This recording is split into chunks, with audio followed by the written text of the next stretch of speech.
Wow. Good afternoon. I'm Flora. This has been such an amazing program thus far. Please give the youth another hand of applause. It is extremely difficult to get up here. Wow. Well, it is an absolute honor to be here with you all today. My name is Sade Daniels, and I am your guest speaker. I've had the opportunity to speak with quite a few different organizations on how to more effectively work with youth, specifically in California. So it is most certainly an honor and privilege to be speaking for an organization that already knows how to work with youth effectively. So please give yourselves a round of applause for being here. I have a great deal of respect for Treehouse because I too understand the importance of an education. In my bio, it states that I am a recent college graduate. However, at the age of 15 and before then, I had no intention or belief that I'd ever graduate high school, let alone college.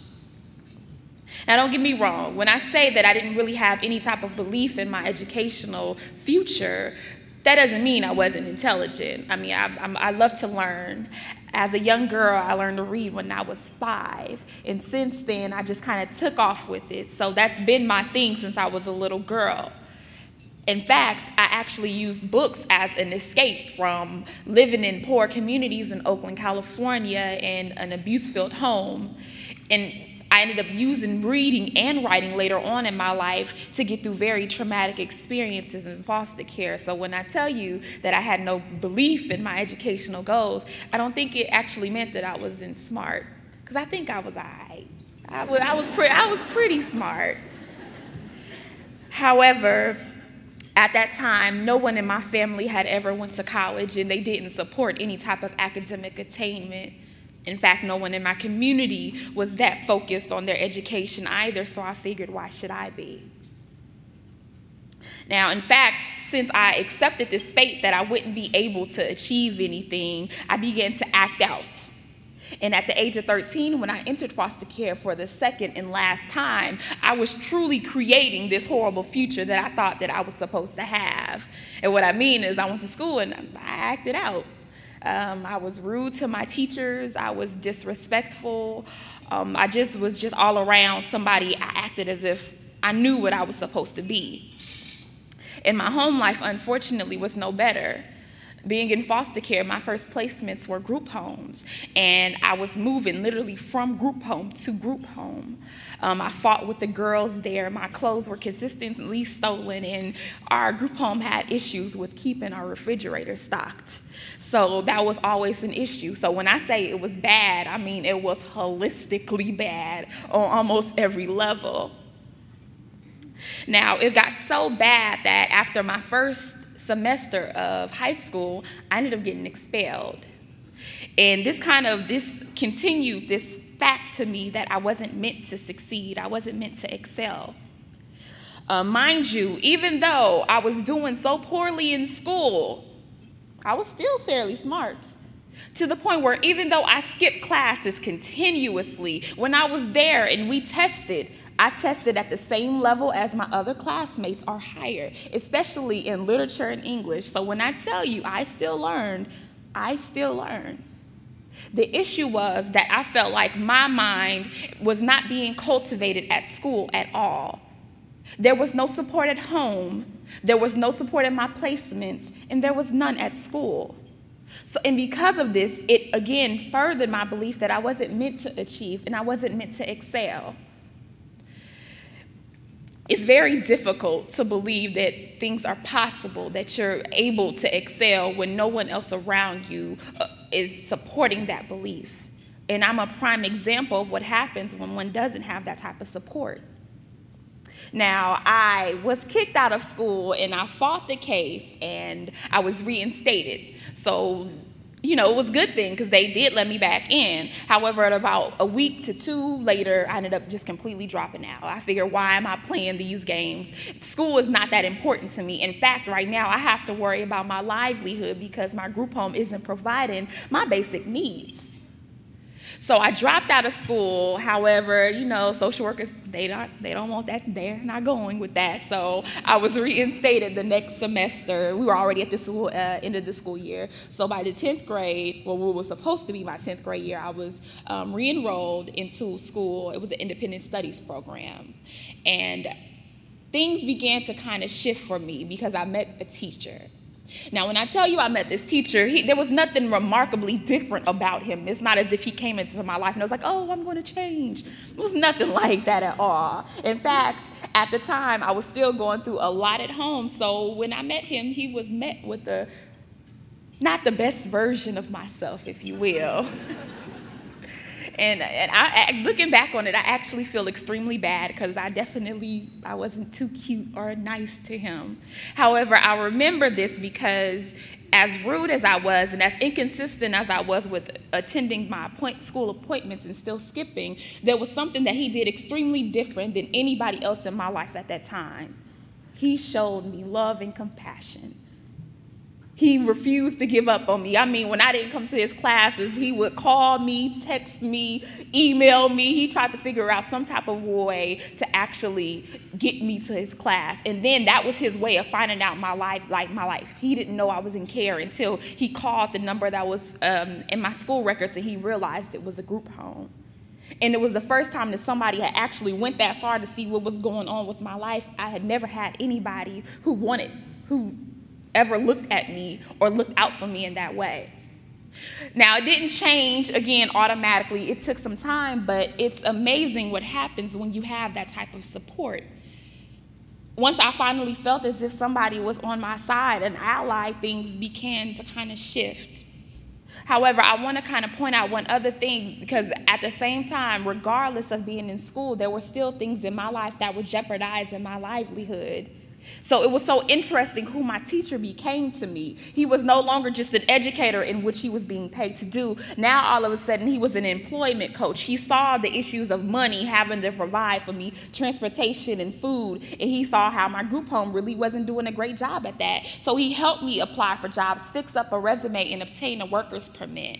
And then when he seen there was other issues coming around, okay, I need a therapist, and I was not willing to go to therapy. Therapy was for the crazy people. So I refused to go. I started going at 16, but back then I refused to go. So he kind of took on this role as like a pseudo-therapist for me. He helped me get through a lot of the issues that I was having about not having my parents in my life, about living in the situation that I was. And it was amazing because through the help he gave me just in talking to me, I grew so much. And later on down the line, once I kind of dropped this facade or this belief that I wasn't able and that I wasn't capable, he became my college coach, helping me to reach towards something that I never ever believed was possible, obtaining a degree. Now, my story is a testament to the power of support. My teacher didn't have to be that. However, I will also note that what's so amazing about that is he understood how it was so important to actually address those other issues. What child could learn from a teacher if they're in their classroom, stomach growling, hungry, or they're not exactly sure where they'll be laying their head the next day? My teacher understood the importance of addressing my basic needs so that I was able to reach towards higher heights, to where I was able to begin to excel. I tell you about the power in that type of support. It was because of the assistance that he gave me, the care that he gave me, that I began to see myself in newer lights. I had believed all my life that I was not able. I couldn't talk right. I wasn't acting right. I didn't look the part. I believed many negative things about myself. However, all of a sudden, I was able to stand straight. I was able to talk right. I was able to think well of myself. And it was all because of the fact that I had support from someone. It's amazing how one person could come into your life and completely change it. So when I turned 17, I'm beginning to be this newer person. I have faith in belief in myself. And with that, I kind of just went forward. Again, when you support a youth and you actually help them and mold them into that person that they want to be, or at least put them on the path to where they can find their own way, it's amazing what happens. Because after that, my teacher didn't even have to be in my face all the time. He didn't have to tell me what and where to go. I kind of already knew. To the point where once I began applying for colleges, I knew, okay, I have to figure out a way to pay for this. How am I going to do this? Oh, scholarships, that's great. I'll apply for those. And I applied for 15 scholarships when I was 19. And that was actually my first year of, that was right before I graduated from high school. I applied for 15 scholarships, and I was awarded 12 of them. I ended up going my first year of college with $30,000 just in scholarships. Thank you.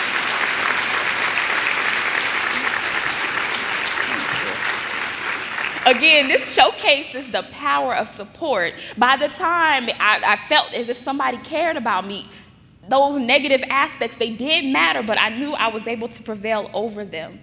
I literally went from kicked out of high school and then high school dropout to high school graduate with honors and ultimately college graduate with a bachelor's in social work.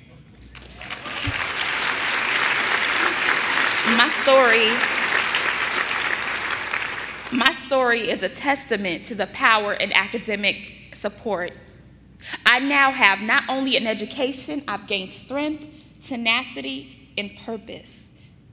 I have a future now, and I wasn't able to see that until I had support. Treehouse is such an extraordinary and necessary organization because just as my teacher did for me, they're opening doors for youth that are so often overlooked. Youth that have statistically fallen through the cracks in the educational system. I'm proud to say that I've excelled academically and now am pursuing a career so that I'm able to help youth who are still in the shoes that I once were in. I'm even more proud to know that organizations like Treehouse exist so that they're able to help youth who were once in my shoes as well, who didn't have a way to go, but who now actually have someone pushing them in that right direction, just as my teacher did for me so few short years ago. It is because of this that it's so crucial to support such an organization. We all know actually very well, too well, the outcomes of youth who don't have that type of support. The reality is that there are 1,500 youth who are currently in foster care right here in this community. 1,500 youth who, at no fault of their own, need the same type of support and opportunities that youth who aren't in that situation have. We need this organization to continue encouraging our youth to excel, to ensure that youth have the necessary tools to make their most out of their education, and to continue supporting them towards brighter futures. Today, as you give all you can, remember that we're not just given to Treehouse because they need it. We're given to Treehouse because we need them just as much. I bet that when you walked in through the door, y'all had a set number in your mind today as far as how much you plan to give. Today, you have an incredible opportunity to make that generosity stretch even more. Every gift of $250 or more is doubled, and every gift of $1,000 or more is tripled thanks to the generosity of the Superhero Challenge Pool. Every gift